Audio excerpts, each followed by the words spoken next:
So you're a leader, and the AI hype is, well, it's everywhere, right? It can feel a little overwhelming. That's why we're here. We're going to break down a super clear strategic guide from MIT's Dr. George Westerman to give you a real-world framework for success. All right, so here's our game plan. We'll kick things off by talking about the real challenge you're facing. Then we'll dive into your AI toolkit, figure out how to choose the right tools, map out the path to transformation, talk about preparing your team, and finally, get you ready for your first actionable step. Okay, first things first. Let's get right to the heart of the matter. The biggest hurdle you're facing with AI, it's probably not what you think. It's not about the tech itself. It's about leading the transformation that comes with it. So let me ask you this directly. Is technology really your biggest problem when it comes to adopting AI? I mean, really think about it. For most leaders, the answers are pretty surprising no. This is something called Westerman's law, and it's so simple and so true. Technology changes fast, but organizations change much more slowly. Just think about it. AI models, they're going to evolve at lightning speed. Your company? Not so much.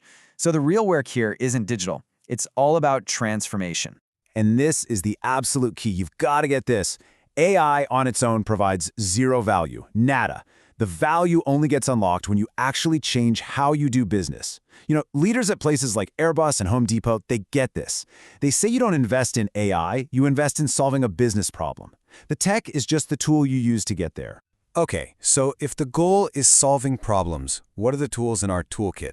Let's take a look at the 4 main flavors of AI that you, as a leader, really need to understand. All right, first, we need to totally reframe how we think about AI. Forget artificial brain. A much better term, and I love this one from Dr. Westerman, is artificial idiots. Now, I know that sounds a little harsh, but it's actually really helpful. These aren't programs that are thinking for themselves, they're just executing a formula, a set of instructions. But, and this is a big but, when you apply them correctly, they are unbelievably powerful.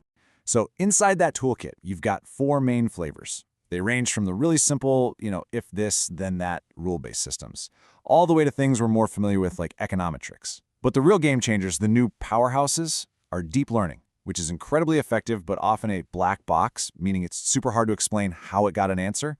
And of course, generative AI. That's the one that creates all the content. But you got to be careful because it can also hallucinate and just make stuff up. Okay, so knowing the types is one thing, but you have to choose the right one. And that's all about picking the right tool for the job. Now, this is where your leadership really comes in. You have to frame the conversation with your technical teams using these questions. Think about it. How accurate do we need to be? What's the cost if we're wrong? If the cost is huge, or if you need to explain the result to, say, a regulator, then a black box model is absolutely the wrong choice. You've got to start here with these questions to make smart decisions from the get-go. All right, so you've picked a problem, you've got a tool in mind. Now what? How do you actually start? The path forward, you'll be happy to hear, isn't some giant, terrifying leap. It's a series of deliberate, manageable steps. The companies that get this right, they don't try to boil the ocean. They avoid that high-risk, big D transformation, the massive company-wide overhaul. Instead, they start with what we call small d transformations. These are gradual, incremental changes. They're lower risk, you learn way faster, and you build momentum. This gradual approach has a name, climbing the risk slope. It's a fantastic way to think about it. You start at the bottom, level 1, with really low-risk stuff. Think individual productivity tools, like summarizing documents or drafting emails. Easy wins. Then, you move up to level 2, augmenting specific roles but always keeping a human in the loop. Think call centers or software coding. It's only after you've built up that experience and confidence that you even think about tackling level 3, which is direct customer interaction. You work your way up. But look, you can have the best tech and the best strategy in the world, and it'll all be useless without the most critical component of all, your people. Preparing them for this change, that's everything. 34%. What does that number mean to you? It's not profit, it's not market share, it's potential. Specifically, it's human potential, unlocked by AI. That's the performance boost that new salespeople got when they used a tool called Cresta AI. It literally listens to their sales calls in real time and gives them live tips, like, hey, the customer sounds confused. It's a perfect example of AI not replacing people, but augmenting them. It makes everyone better at their job. I mean, even the senior employees saw a 14% lift. That's huge. Now, of course, this brings up the big, scary question of job security, and we can't ignore it. The concern is real. One study suggests that almost half of all jobs could see 50% of their tasks automated. As a leader, you have to face this reality head-on with your team. So what do? You shift the focus. Instead of trying to protect old jobs that might not exist in 5 years, you start building new skills. Your strategy has to be about investing in the uniquely human abilities that AI just can't replicate. We're talking about creativity, critical thinking, collaboration, communication. These skills actually become more valuable in a world with AI. This is where you need to focus your team's development right now.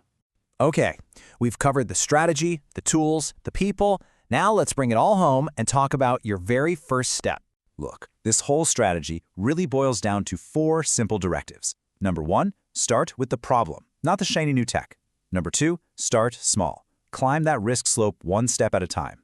3, prepare your people. Bring them into the process. And number 4, and this is probably the most important one, just start. Because I guarantee you your competitors already have. Your competition right now is starting small. They're running little experiments and they're learning. So the only question that really matters is the one right there on your screen. What business problem are you going to solve first?